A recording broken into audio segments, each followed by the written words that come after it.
Amigas e amigos, este conflito na Venezuela com o governo do presidente Jair Bolsonaro servindo aí de mero serviçal do regime norte-americano, num conflito que o Brasil só tem a perder, o povo brasileiro só tem a perder e, consequentemente, a gente pode classificar isso como uma atitude mesmo de traição ao povo, né? Aos povos da América Latina, o sentido do que está acontecendo efetivamente. Quer dizer, tudo isso é ocultado, aquela história que eu sempre digo aqui, né, do que é a direita brasileira, as classes dominantes brasileiras, né, enfim, é uma situação que o povo brasileiro só tem a perder, absolutamente nada a ganhar. É uma atitude assim de serviçal realmente, que é um pouco da tradição da direita em toda a América Latina, né? Porque a direita se beneficia desta lógica do regime norte-americano, que eu sempre falo aqui, o sucessor do expansionismo, do regime nazista no pós-Segunda Guerra Mundial, né? Enfim, o tradutor desta ideologia que levou a humanidade a duas grandes guerras, as duas guerras mundiais, essas tragédias, etc.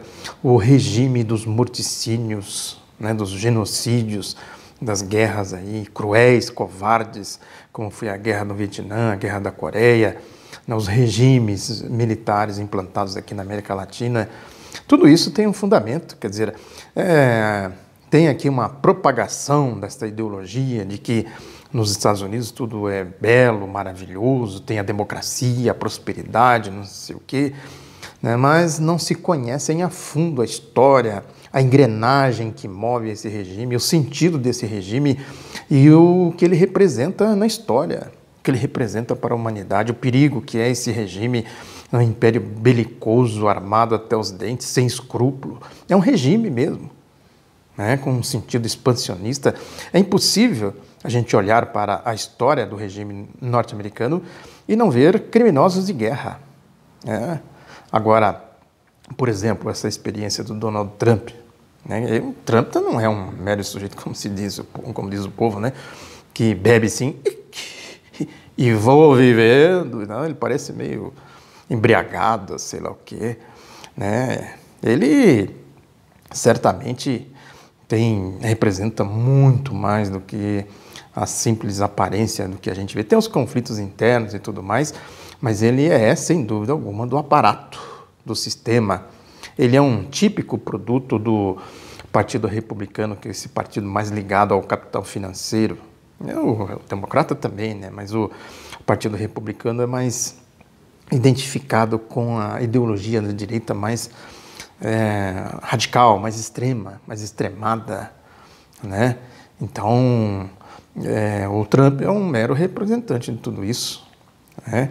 Esse sistema que é incapaz de compreender a importância das pessoas individualmente, é uma facção dominante, né, que tem no regime norte-americano, né, que tem um poder muito grande dos altos chefes militares, os senhores da guerra, né, que hoje, pela natureza do regime, esses senhores da guerra são uma importante fonte de poder. A ordem militar do regime, até a década de 50, uma instituição, né, sem grande peso no Estado e tal, né, isso assumiu no pós-Segunda Guerra Mundial, esta lógica do expansionismo e tudo mais, essa instituição se transformou no escalão mais importante, mais caro do governo dos Estados Unidos. No governo do ex-presidente George W. Bush, houve inclusive uma mudança de postura, né, nas relações internacionais. Quer dizer, antes ainda tinha lá os sorridentes homens das relações públicas, esses aí saíram de cena e apareceu a face da sinistra burocracia instalada na máquina de guerra. É isso aí, é só observar a quem dá entrevista coletiva lá, né, como a força que tem esse poderio, né, da máquina de guerra. É isso, todos os fenômenos políticos e econômicos são julgados à luz desta interpretação militar da realidade. É assim, é o realismo militar dos chefes militares instalados no poderoso Estado-Maior Conjunto, é assim que eles chamam, né? Que se transformou no guia mais inspirado desse grupo dirigente. né, dessas facções que controlam o regime norte-americano. Desde a Segunda Guerra Mundial, essa força ampliou seu campo de ação em assuntos relativos à política exterior e doméstica do país. Atualmente, pode-se dizer que a ordem militar do Estado-Maior Conjunto está solidamente instalada no Estado. É isso que a gente vê nesses processos aí de expansionismo, de guerra e tudo mais. Porque, na verdade, existem dois governos nos Estados Unidos. O primeiro é esse aí que aparece na mídia, né, que o mundo se informa nos jornais, na televisão, na internet, e as crianças aprendem nos livros escolares. O segundo, que é o que realmente manda, é um governo invisível, é o que conduz à espionagem, né, a rede de informações, um aparato maciço que emprega centenas de milhares de pessoas secretamente e conduz a política externa, né, do regime, do país. Esse governo é um governo invisível, podemos dizer assim, que emergiu nos Estados Unidos no pós-Segunda Guerra Mundial. É importante a gente compreender isso, como que os Estados Unidos assumiram esse papel hegemônico no pós-Segunda Guerra Mundial. Naquela época, os demais países centrais estavam exaustos pela guerra e foram obrigados a aceitar a ordem norte-americana em troca de ajuda para a sua reconstrução, o famoso Plano Marshall na Europa. E foi assim que os Estados Unidos deixaram de ser apenas mais um agregado no conjunto de países que lutavam por pedaços do mundo, na lógica de divisão do mundo, e passaram a ocupar o pico da pirâmide, né, que dirige o sistema capitalista em âmbito mundial. As regras desse jogo foram definidas num momento privilegiado para o país, para os Estados Unidos. Nenhum representante do chamado Terceiro Mundo participou dos tratados pós-Segunda Guerra Mundial, Bretton Woods, essas coisas todas, FMI, Banco Mundial, etc., GATT, depois OMC, OTAN, essas coisas todas aí, né, que são mecanismos de controle do regime, controle externo. A Europa, destruída por duas guerras mundiais, né, num curto espaço de tempo, ensanguentada, não estava em condições de se opor à capacidade de produção norte-americana e também essa capacidade vinha da segunda revolução industrial, aí dos anos 20, né, que levou inclusive a catástrofe, a queda da Bolsa de Nova York em 29, a Grande Depressão, a mais sinistra depressão da história da humanidade, que teve muito a ver com aquela conjuntura conturbada do pré-Segunda Guerra Mundial. Essa segunda Revolução Industrial dotou os Estados Unidos de uma poderosa máquina de guerra. E como os Estados Unidos não estavam no teatro da guerra, preservou a sua capacidade de produção e, consequentemente, de imposição do seu poderio político, militar, exatamente pelo poderio econômico. O Japão também, destroçado pela guerra, né, ocupado pelos Estados Unidos, né, foi se integrando à lógica da economia norte-americana. Ou seja, esse processo do pós-Segunda Guerra Mundial, que desencadeou a dominação norte-americana no chamado mundo ocidental, levou o capitalismo, esse regime em âmbito mundial, a transformações profundas. No final dos anos 40, somente os Estados Unidos estavam em condições de exportar capital em grande escala. É isso, né? Somente os Estados Unidos. E o país usou essa condição privilegiada para manter sob seu controle as rédeas, né, num mundo que buscava alternativas ao seu modelo político e econômico. A Europa, por exemplo, adotou a social-democracia, tem comentado aqui a social-democracia que procurou adaptar a economia planejada à tradição comercial, né, e liberal, da tradição deles, né, do velho liberalismo e tal. Né, e foi isso que proporcionou o estado de bem-estar social, incorporou ideias que seriam socialistas, que veio da lógica socialista, né, os programas dos partidos da social-democracia tinha lá, né, explicitamente, né, as ideias marxistas. Eles manifestavam, né, que tinha ali conceitos marxistas nos seus programas. Depois isso foi tudo sendo abandonado, né? No Japão também, o Estado reforçou o seu papel, né, para fazer o planejamento econômico. Olha aí, o Japão com a economia umbilicalmente ligada aos Estados Unidos, a economia norte-americana, mas com o Estado forte também fazendo a recuperação econômica do país. E também teve nesse processo todo, cerca de 1/3 da população mundial rompeu com esses paradigmas e se juntou à União Soviética para formar o sistema socialista, né, que também já era uma superpotência. A Rússia, que saiu lá de um país atrasado em 17, emergiu depois da Segunda Guerra Mundial, já como União Soviética, agregando outras repúblicas do seu entorno, e os países que adotaram a democracia popular e depois o socialismo na Europa formou outro campo, a história da Guerra Fria, né? Ou seja, desde então, os Estados Unidos intervieram em vários países, promoveram uma feroz cruzada anticomunista em todo o mundo. É isso, a guerra no Vietnã, a guerra na Coreia, os regimes militares na América Latina, tudo isso em nome do anticomunismo. Que é um pouco a lógica aí deste governo que nós estamos vivendo aqui agora, né? Que é a história da Venezuela, por exemplo, o comunismo que ameaça, né, essas imbecilidades, que é típico de quem vê o regime norte-americano e diz que aquilo ali é a maravilha do mundo e não conhece as entranhas, né, como o sistema funciona, como é a sua engrenagem, etc. E aí vai, né? Quer dizer, quando a experiência socialista foi derrotada por outros fatores, né, que mereceria ser analisado à parte, aí os Estados Unidos emergiram com uma potência, né, triunfante, né, capaz realmente eles se imaginavam capaz de se impor definitivamente no mundo, e essas experiências recentes de democracia popular aqui, de massas, na América Latina, no Brasil, né, por exemplo, com os governos Lula e Dilma, isso aí para eles é comunismo, olha aí, é uma tentativa de fazer ressurgir o comunismo, né? E foi assim, eles vão reciclando esse discurso, essas práticas, né, e vai fazendo aí esse processo todo de dominação. O Oriente Médio também, né? O Oriente Médio sempre despertou interesse, né, dos impérios por ser uma rica fonte de matéria-prima e estar no entroncamento de 3 continentes. Já na Primeira Guerra Mundial foi assim, os trustes norte-americanos, né, se empenharam em conseguir ali concessões de petróleo, né, e enfrentaram a resoluta oposição da Inglaterra e da França, os países que controlavam a região. Em 1940, as petroleiras inglesas controlavam 72% de todas as reservas de petróleo exploradas, enquanto as empresas norte-americanas controlavam 9,8%. Isso mudou radicalmente no pós-Segunda Guerra Mundial, né, que a região passou a ser um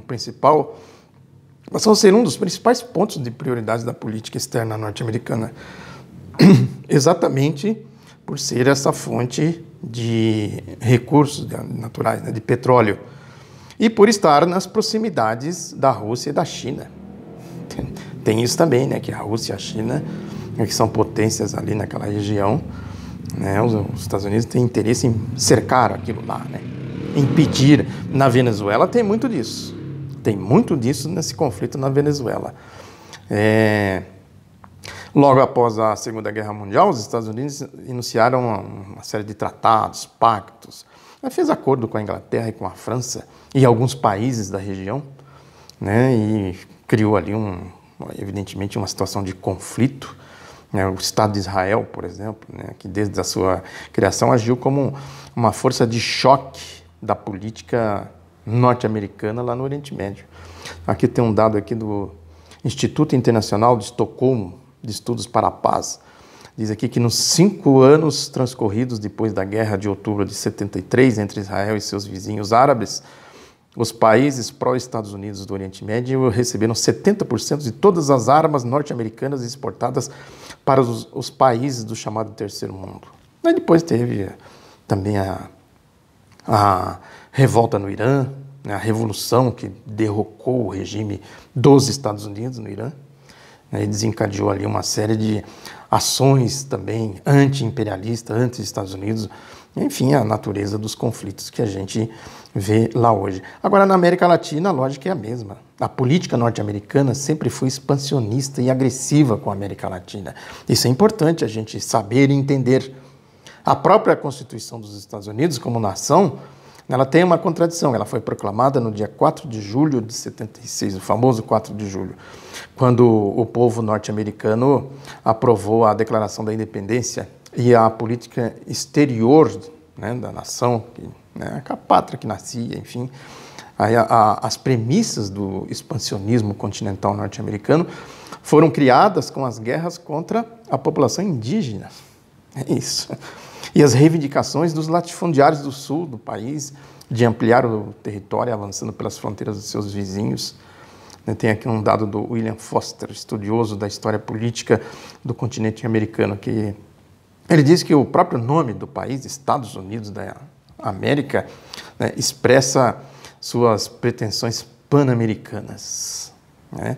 E aí ele vai dando aqui uns dados, ele diz que já no começo do século XIX, a contradição entre os princípios humanitários e democráticos proclamados pela Declaração da Independência e a política exterior do jovem Estado levou à renúncia das suas tradições libertárias. Ele fala aqui da doutrina do direito natural de todos os povos decidirem seu próprio destino, um dos fundamentos da Declaração da Independência. Passou a ser interpretada de modo a justificar como natural, entre aspas, o expansionismo norte-americano. Para os dirigentes dos Estados Unidos, essa doutrina dava ao país o direito de encarar o continente como sua área de influência direta. Isso é interessante, muito pouco conhecido, muito pouco falado. Quer dizer, com esse argumento, o princípio esse princípio aí da Declaração da Independência foi sendo moldado para outras finalidades. Quer dizer, os presidentes Thomas Jefferson e John Adams compraram a Louisiana, que pertencia à França, e ocuparam a Flórida, que pertencia à Espanha.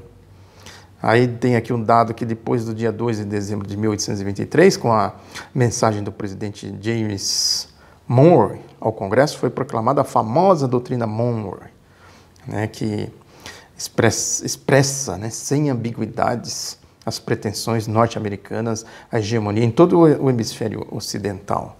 Aí começou a propaganda, né, que invocou esses princípios para justificar as políticas militares extraterritoriais. Os Estados Unidos sempre querendo, né, tomar conta aqui da região, determinar o que a região deve fazer ou não.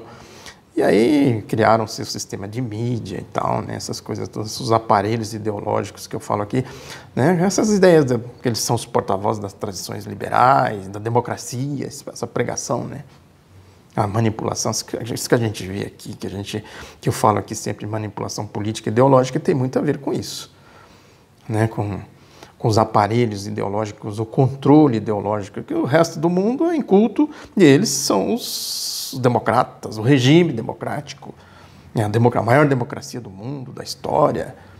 A democracia com essas características aqui que eu estou comentando. Os povos incultos do mundo precisam engolir a democracia norte-americana. E como é que eles impõem isso? Como fizeram no Vietnã, na Coreia, aqui na América Latina, com os regimes militares e tal. É claro que isso aí é um racismo, é um pensamento simplista.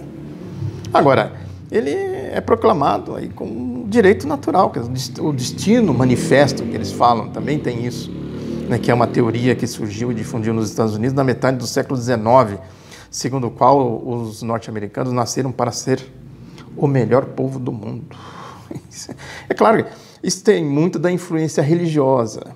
Claro, o fundamentalismo religioso, né, que é a teoria que eles dizem, né, que é profetizada pela providência divina. Então, o Bush falava muito isso.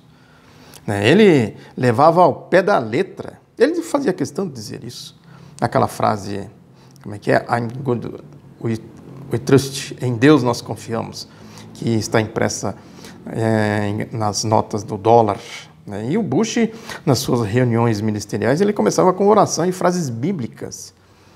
E sempre nos seus discursos ele citava frases bíblicas. Isso que a gente vê aqui. Veja como a coisa vem de lá e tem todo um sentido imperialista. Não tem nada de santo aí, de religião, né, dos pregamentos, das pregações, né, cristãs, dos ensinamentos de Cristo. Nada. Tudo vigarice, mentiraiada. O Bush, ele chegou a propor a canalização de recursos sociais para entidades religiosas e também propôs a autorização de preces e sermões em escolas públicas e também o subsídio a faculdades geridas por grupos religiosos e o financiamento do trabalho de entidades religiosas em presídios também deveria ser né, por entidades religiosas, uma ofensiva, né, fundamental, que confrontava, inclusive, os princípios basilares da chamada famosa primeira emenda da Constituição, né, da separação né, dessa questão Estado e religião, né, que é o fundamento da república, da civilização, enfim.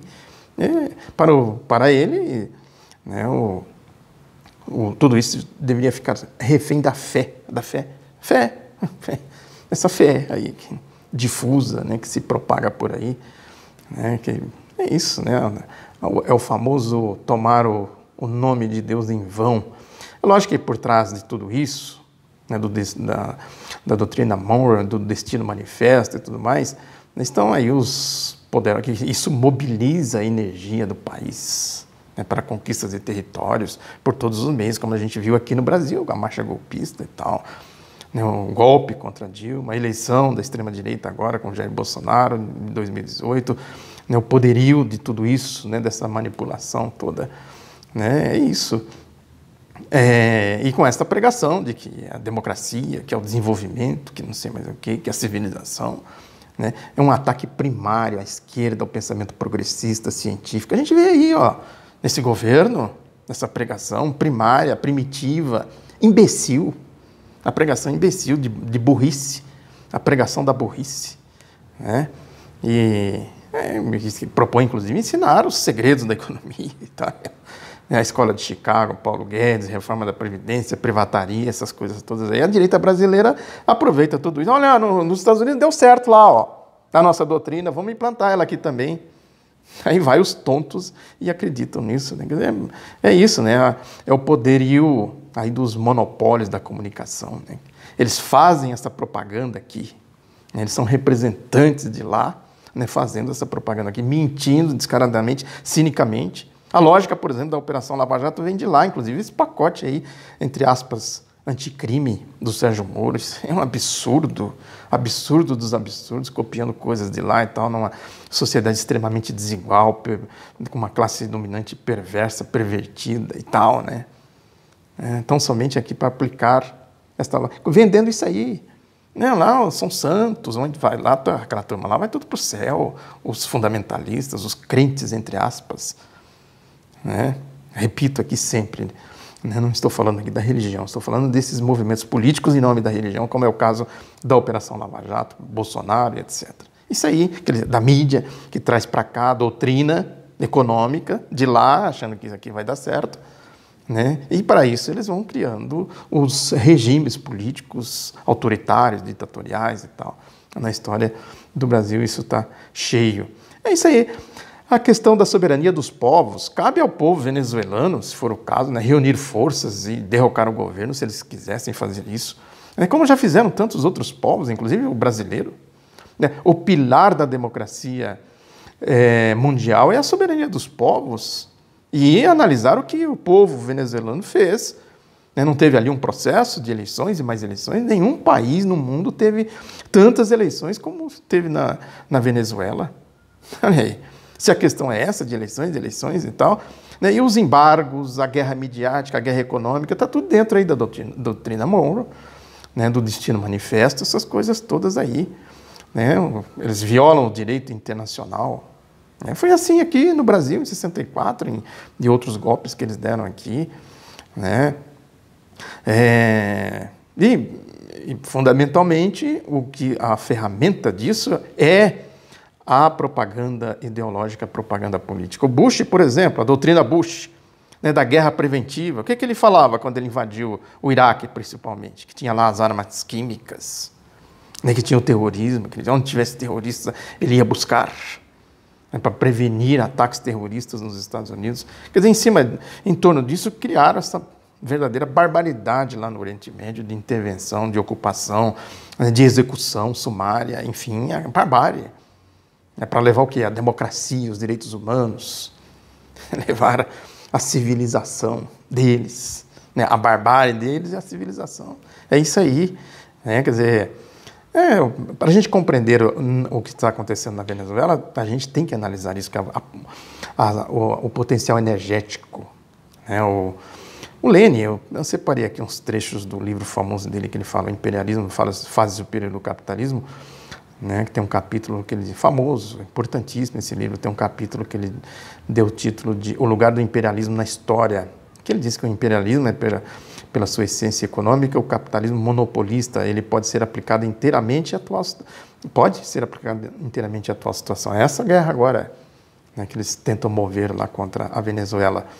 Ele afirmou que os monopólios agudizam a luta pela conquista das mais importantes fontes de matérias-primas. Ele escreveu, entre aspas, a posse monopolista das fontes mais importantes de matérias-primas aumentou enormemente o poderio do grande capital e agudizou as contradições entre a indústria cartelizada e a não cartelizada.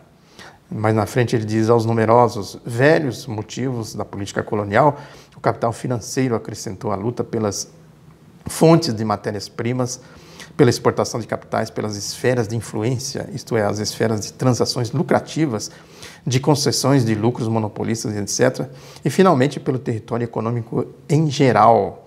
E outra importante constatação, ele diz que aqui que os monopólios para a dominação, a tendência dos monopólios para a dominação em vez da tendência para a liberdade, da exploração de um número cada vez maior de nações pequenas ou fracas por um punhado de nações riquíssimas ou muito fortes, originaram os traços distintivos do imperialismo. Aqui ele cita esse capital financeiro que cresceu com uma rapidez tão extraordinária, precisamente porque cresceu desse modo, não tem qualquer inconveniente em se apossar das colônias, as quais devem ser conquistadas não só por meios pacíficos, pelas nações mais ricas.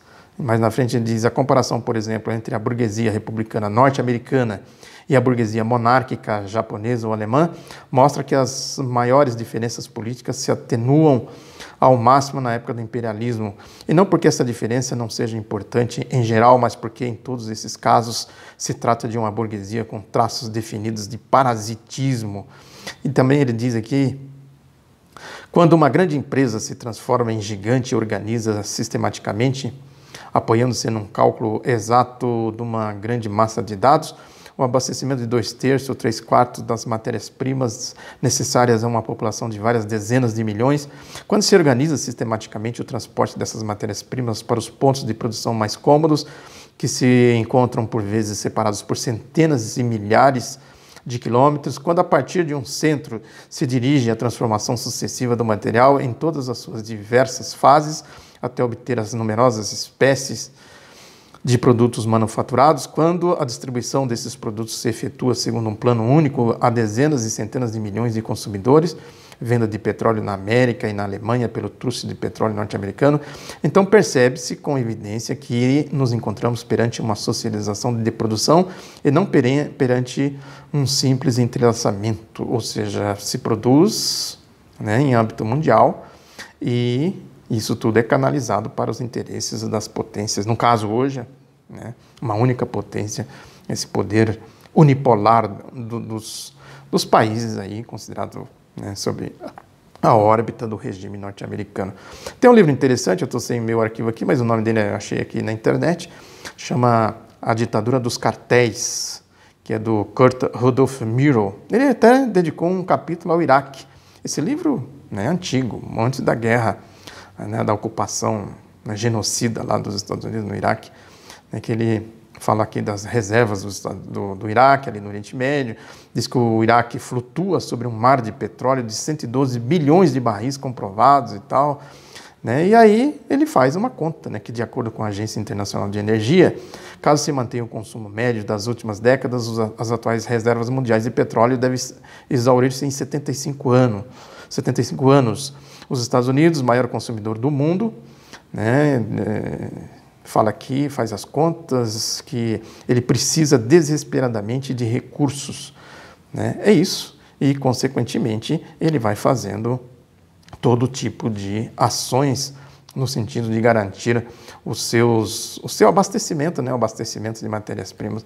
O assunto é longo, teria muito mais coisas para falar, mas aqui tem um limite que a gente precisa pôr um ponto final. Muito obrigado pela atenção, divulgue o outro lado da notícia, né? E vamos ver o que vai acontecer na Venezuela, e se der eu volto a comentar aqui. Divulgue o outro lado da notícia, um abraço, até a próxima.